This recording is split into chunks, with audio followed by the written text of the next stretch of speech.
নমস্কার, আমি আপনাদের এখন বড় বড় তেলাপিয়া মাছের ঝুড়ি দেখাচ্ছি। ঝুড়ি মানেই যে চচ্চড়ি তা নয়, কিন্তু ঝিরিঝিরি করে আলু, তারপরে মশলা টশলা দিয়ে কী করে করছি দেখুন। এই যে ওর মধ্যে শুকনো লঙ্কা দিলাম, শুকনো লঙ্কা তেলের মধ্যে দিলাম, মাছগুলো ভেজে রেখেছি।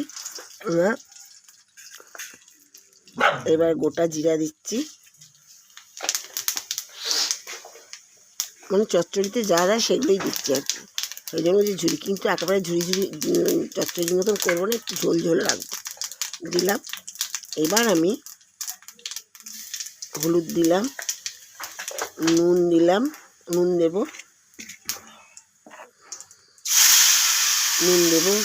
আর ওর মধ্যে পেঁয়াজ বাটা, আদা বাটা, রসুন বাটা সব একসাথে মিশিয়ে, কাঁচা লঙ্কা বাটা দিয়ে ওগুলো একসাথে মিশিয়ে রেখেছি, ওর মধ্যে দিয়ে দিলাম।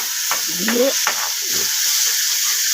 নাড়াচাড়া যতক্ষণ না তেল বেরোবে ততক্ষণ নাড়াচাড়া করে মশলাটা ভাজা করে নেব। এবার আমি আস্তে আস্তে ওর মধ্যে নুন দেবো। নুন দিয়ে আলুগুলো, ওখানে তেলটা বের করে এসছে,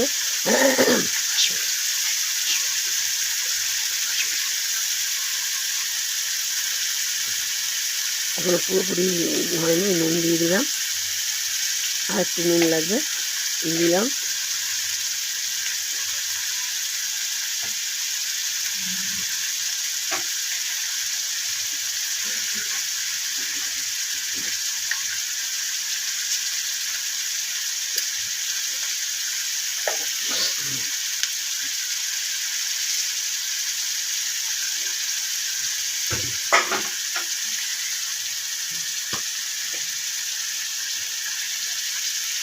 লঙ্কা গুঁড়ো দিলাম, কাশ্মীরি লঙ্কা গুঁড়ো দিলাম কালারের জন্য, একটু কালার না হলে ভালো লাগবে না। দিয়ে নেড়ে চেড়ে দিলাম, নেড়ে চেড়ে ভালো করে মশলাটা কষে গেলে পরে এরপরে আমি আলুগুলো দিয়ে দেবো। আলুগুলোকে ঠিক চচ্চড়ি আলুর মতনই কেটেছি, আর মশলাগুলো দিয়েছি আপনার বন্ধুত্ব মাছের পেঁয়াজ বাটা, আদা বাটা, রসুন বাটা, কাঁচা লঙ্কা বাটা দিয়ে মশলা কষিয়েছি, ঝুড়ি ভাজার মতনই করেছি, কিন্তু একটু ঝোল ঝোল লাগবে।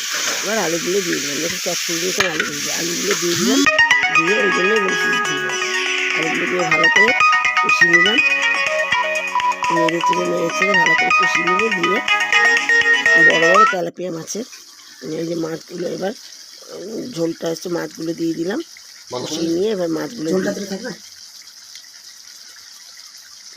দিয়ে দিলাম। মাছ দিয়ে ঝোলটা ফুটছে, কারণ আলুগুলো তো সরু সরু করে কাটা, নিমেষের মধ্যে একটু ভাপ দেওয়া, আলুগুলো সিদ্ধ হয়ে যাবে। হয়ে গেছে, এবার নামিয়ে নিলাম। নামিয়ে নিয়ে দেখুন গামাখা হয়েছে, কালারও সুন্দর হয়েছে, খেতে খুব সুন্দর হয়েছে। যদি আপনাদের পছন্দ হয় তাহলে আপনারা সাবস্ক্রাইব করবেন, লাইক করবেন, শেয়ার করবেন। নমস্কার, রাখছি।